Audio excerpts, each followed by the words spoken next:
जिंदगी में हर कोई आगे बढ़ना चाहता है। हर कोई अपनी लाइफ में जीतना चाहता है, चाहे वो किसी भी लाइफ के पोजीशन में हो, पर वो लाइफ के टॉप पे पहुंचना चाहता है। टॉप यानी कि शिखर पे पहुंचना चाहता है। ये सबका ड्रीम होता है कि वो लाइफ में बहुत ज़्यादा सक्सेसफुल हो। और एक्चुअली इसमें कोई गलत बात भी नहीं है, ये एक तरह से सही भी है। पर ये सबको पता है कि हम कहीं भी जाएं, हमें जीवन में हर फील्ड में कंपटीशन मिलते हैं। अलग अलग तरह के लोग मिलते हैं जो अच्छे और बुरे दोनों तरह के होते हैं, और हमें इस चीज का ध्यान रखना पड़ता है कि हम उनसे कैसे डील करें, कैसे उनसे हम खुद को प्रोटेक्ट करें।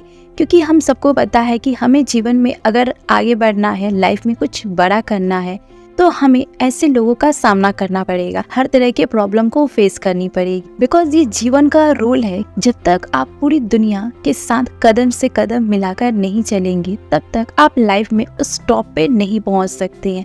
यानी कि आपको प्रॉब्लम तो फेस करनी पड़ेगी। तो आपने आचार्य चाणक्य का नाम सुना होगा, जिनका पूरा नाम है विष्णुगुप्त, जो एक बहुत ही बड़े इकोनॉमिस्ट, पॉलिटिशियन और डिप्लोमेट थे। यानी कि इनको पूरी दुनिया जो है इनकी बुद्धि और इनके ज्ञान के लिए जानी जाती है। इन्होंने लाइफ के हर एक क्षेत्र से बहुत सारी चीजों को एनालाइज किया है, और इन्होंने अपने पूरे ज्ञान को अपनी किताब अर्थशास्त्र में लिखा है। इन्होंने इस किताब में जीवन के हर पहलू को दिखाया है, हर तरीके से उन्होंने जीवन को विस्तार से समझाया है। आचार्य चाणक्य, जिन्होंने अपने जीवन में बहुत सारे इम्पोर्टेंट वर्क किए, उन्होंने मौर्य साम्राज्य की स्थापना में अपनी बहुत ज्यादा भूमिका दिखाई। उन्होंने चंद्रगुप्त मौर्य को एक शक्तिशाली राजा बनाने में उनकी हेल्प की। तो इन्होंने कुछ ऐसे तरीके बताए हैं जिनका यूज करके हम अपनी लाइफ में बहुत आगे बढ़ सकते हैं। तो आज की वीडियो यानी कि आज का जो हमारा टॉपिक है कि किस तरह से हम किसी भी इंसान से जीत सकते हैं बिना लड़े, यानी कि आपको किसी भी हथियार की जरूरत नहीं है। तो इस वीडियो में हम कुछ ऐसे पॉइंट को जानेंगे जो कि हर इंसान के जीवन में बहुत ज़्यादा ज़रूरी है, और इस पॉइंट को अगर हम फॉलो करते हैं तो हम रियली कोई भी फील्ड में हम जीत सकते हैं बहुत ही इजीली। हम इस वीडियो में 7 ऐसे पॉइंट पे बात करेंगे जो रियली में हर किसी के लिए बहुत ज़्यादा हेल्पफुल रहेगी। तो किसी भी इंसान से अगर आप जीतना चाहते हो, यानी कि कोई इंसान आपको ज़बरदस्ती या बिना मतलब के कुछ लड़ाई करने आए, आपको उकसाए, तो आपको क्या करना चाहिए? तो सबसे पहले आपको उस इंसान की बातों को सुननी है, वो भी ध्यान से सुननी है। ये इसलिए ज़रूरी है क्योंकि लड़ाई के समय विरोधी को सुनने से हमें उसके पोजीशन और उसकी रणनीति हम समझ सकते हैं, और हम ये गैस कर सकते हैं कि वो आगे क्या करने वाला है और उसकी गुस्सा या फिर लड़ाई का कारण क्या है।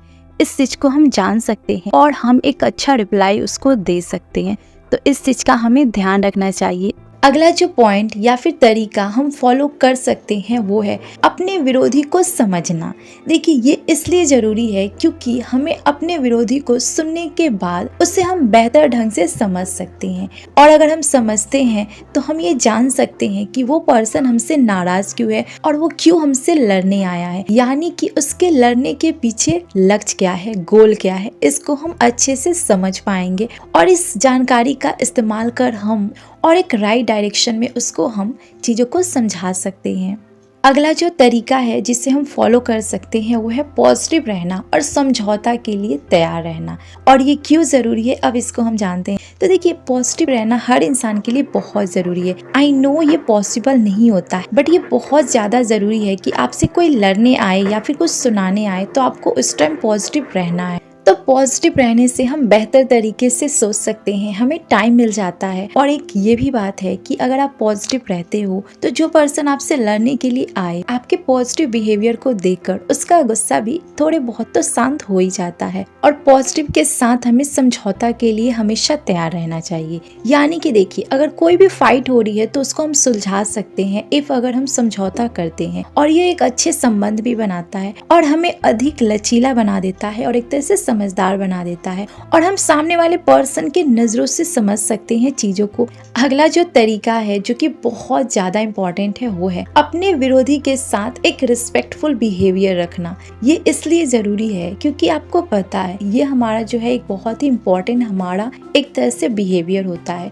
क्योंकि सभी लोगों को सम्मान के साथ अगर हम पेश आते हैं तो वो भले ही हमारे विचारों से या फिर हमारे काम से उससे अच्छा फील ना हो, पर उससे ये अच्छा लगेगा।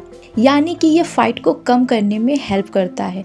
जब हम किसी विरोधी का सम्मान करते हैं, यानी कि उसके रिस्पेक्ट करते हैं, और वो पर्सन भी एक तरह से रिस्पेक्ट की बातें सुनकर थोड़ा बहुत शांत हो जाता है। और इसी पॉइंट का यूज जो है बड़े बड़े पॉलिटिशियन करते हैं, यानी कि वो डायरेक्टली ना बोल के इनडायरेक्टली एक तरह से वार करते हैं। तो ये चीजें जो है जिस पर्सन में होती है वो एक तरह से अच्छा लीडर बनता है। अगला जो तरीका है जो बहुत ज़्यादा इम्पोर्टेंट है वो है अपने विरोधी के तर्कों को आपको ध्यान से सुनना है। यानी कि वो आपको जो भी बात बोले तो सबसे पहले आपको ध्यान से सुनना है।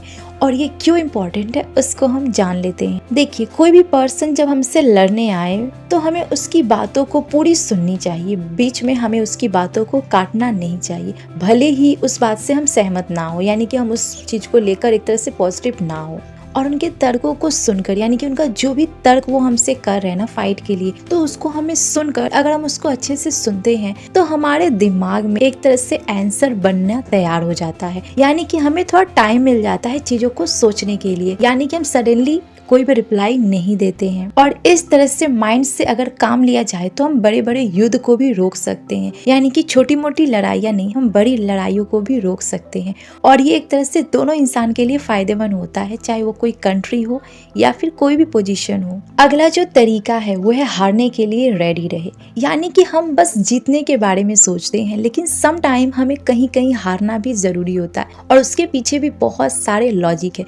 जैसे कि हम अगर हारने के लिए तैयार रहते हैं तो हम एक तरह से उस स्थिति में पहुंच जाते हैं कि हमें एक तरह से वो तनाव या फिर वो नेगेटिव चीज जो है हमारे माइंड में फिक्स नहीं होती है। यानी कि एक तरह से हम शांत, क्योंकि हम इस चीज को एक्सेप्ट कर लेते हैं कि एक तरह से हारना जीवन का रूल है। और एक तरह से अलग पॉइंट ऑफ व्यू से अगर हम समझते हैं तो हारना हमारे लिए ज़रूरी है, क्योंकि हम अपनी गलतियों से सीखते हैं और दोबारा उस चीज़ का मौका हम किसी को नहीं देते हैं। अब देखिए, कोई भी खिलाड़ी हारने के लिए तैयार होता है तभी वो खेलने के मैदान में जाता है। यानी कि उससे पता है कि अगर मैं हारता भी हूँ तो मैं अपनी गलतियों से सीखूंगा, यानी कि मैं निराश नहीं होऊंगा। तो अब देखिए, कोई भी एक बिजनेसमैन जो एक बड़ा बिजनेस बिल्ड करना चाहता है तो वो भी इस चीज को मन में रखता है कि अगर मैं हार भी गया तो कोई बात नहीं, मैं अगेन उस चीज को, यानी कि उस प्रोडक्ट को और अच्छे से लॉन्च करूंगा। और एक तरह से जोखिम लेने के लिए वो रेडी हो जाता है। यानी कि अगर मन में आप इस चीज को मान लेते हैं कि हारना भी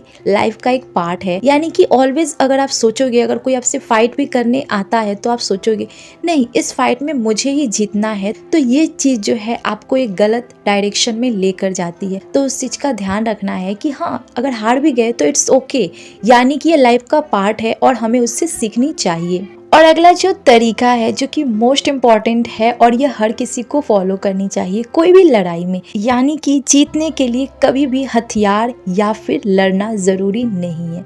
और ये सबसे इम्पॉर्टेंट पॉइंट लोग यूज़ करते हैं जो रियली में बहुत ज़्यादा बुद्धिमान होते हैं, यानी कि इंटेलिजेंट होते हैं। ज़रूरी नहीं है कि आप किसी से अगर लड़ाई करना चाहते हैं तो आपको हथियार या फिर शक्ति की ज़रूरत है। आप अपने दिमाग का यूज़ करके किसी भी बड़ी लड़ाई को आप रोक सकते हैं। और इस चीज़ का बहुत ज़्यादा लोग यूज़ करते हैं पॉलिटिशियन में, यानी कि अपने दिमाग से वो खेल खेलते हैं, ताकत लगाने की भी जरूरत नहीं पड़ी और आपका जो सिचुएशन है वो भी ठीक है। ऑलवेज इस चीज का लोग ट्राई करते हैं जो रियली में समझदार होते हैं, जिन्हें लड़ना अच्छा नहीं लगता है। वो बातचीत से चीजों को समझाने की कोशिश करते हैं पहले, और उसके बाद वो नए तरीकों का इस्तेमाल करते हैं। तो देखिए, हम सब जानते हैं कि हम लाइफ के किसी भी फील्ड में जाए, कोई भी काम करे, तो हमें अलग अलग तरह के लोग तो मिलेंगे जो हमें नीचा दिखाएंगे, अलग अलग तरीके से हमें टॉर्चर करेंगे, कभी हमसे फाइट भी करेंगे। तो उस सिचुएशन में हम इस तरह के पॉइंट का यूज कर सकते हैं और उनको हम बिना लड़े भी उनको हरा सकते हैं और एक तरह से लाइफ में आगे बढ़ सकते हैं। तो अब आप मुझे कमेंट में बता सकते हैं कि आपके लाइफ में अगर फाइट का कोई सिचुएशन ऐसा आता है तो आप क्या करते हैं, और इनमें से कौन सा तरीका आपको बेहतर जो आचार्य चाणक्य ने बताया है। ये सभी तरीके जो हैं बहुत ज़्यादा इम्पोर्टेंट और फायदेमंद है, जिसका हम यूज़ अपनी लाइफ में कर सकते हैं। और इतना वैल्यूएबल टाइम देने के लिए थैंक यू। और इस वीडियो से आपको क्या सीख और क्या नया सीखने को मिला आप मुझे कमेंट में बता सकते हैं।